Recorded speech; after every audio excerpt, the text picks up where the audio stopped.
They told him it was too deep, too dangerous, that no one had ever returned from those waters with gold, but he couldn't ignore the call. Off a jagged, storm-battered coastline where the ocean roars with rage lies a hidden trench, long forgotten. The old prospectors called it the Drowned Vein. Legend says a gold-rich river once spilled into the sea there, leaving treasure buried beneath the waves.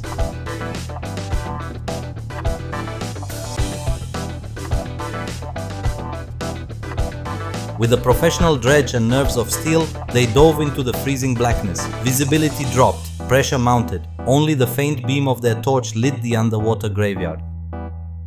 Then something gleamed. Not specks, not flakes, chunks, real solid gold, tucked between ancient rocks, untouched for generations. His hand shook as he reached out. This was it, the jackpot. Tucked between ancient rocks, where time had forgotten to look. His hand trembled as it reached out. This was it, the jackpot. Above him, the surface shimmered far away. Beyond that, snow-capped hills lined the valley, silent and watching. The river, fed by glacier melt, was bone cold, a force of nature that had buried secrets for centuries. Down here, in the murky stillness, he was completely alone. Only the sound of his breathing echoed in his helmet. But the gold, it pulsed like it was alive. Not one piece, dozens, some as big as a man's thumb. So pure, they looked like drops of sunlight frozen in stone. He knew this wasn't just a lucky find.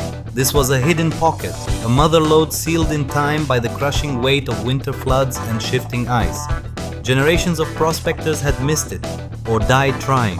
He began to collect them, one by one, each nugget heavier than the last. His collection bag strained under the weight. The cold bit into his fingers even through gloves, and the current started to shift. Stronger, faster. He looked up. The clouds above the snowy peaks had darkened. A storm was coming, and with it, danger. But he wasn't leaving. Not yet, not when fortune was staring him in the face. This wasn't just gold, it was a legend being reborn beneath the ice.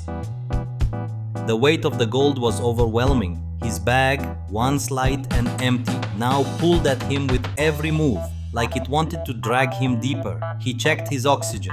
5 minutes left. Suddenly, something shifted.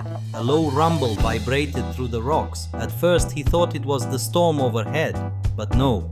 This sound came from beneath. A wall of silt burst upward. The riverbed moved. One of the rocks had slipped, and with it, the entire gold pocket began to shift. A landslide underwater. He darted backward, but it was too late. A massive stone pinned his fin. His ankle twisted, trapped beneath the cold grip of the earth. His heart pounded. He tried not to panic. Every breath counted now. He reached for his dive knife, fumbling, slipping. Finally, he sliced the strap clean and kicked free, leaving part of his gear behind, and most of the gold with it. But he still had one fist clenched tight around a nugget as big as a walnut. He looked at it, shimmering even in the murky gloom.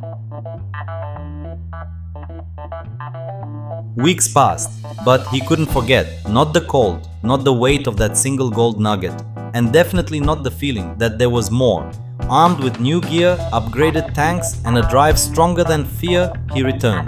The snowy hills stood like silent giants. The river, colder than ever, was calm on the surface, but full of secrets below. He dove again. This time, he went deeper, navigating through narrow trenches, tracing the patterns of quartz veins along the riverbed.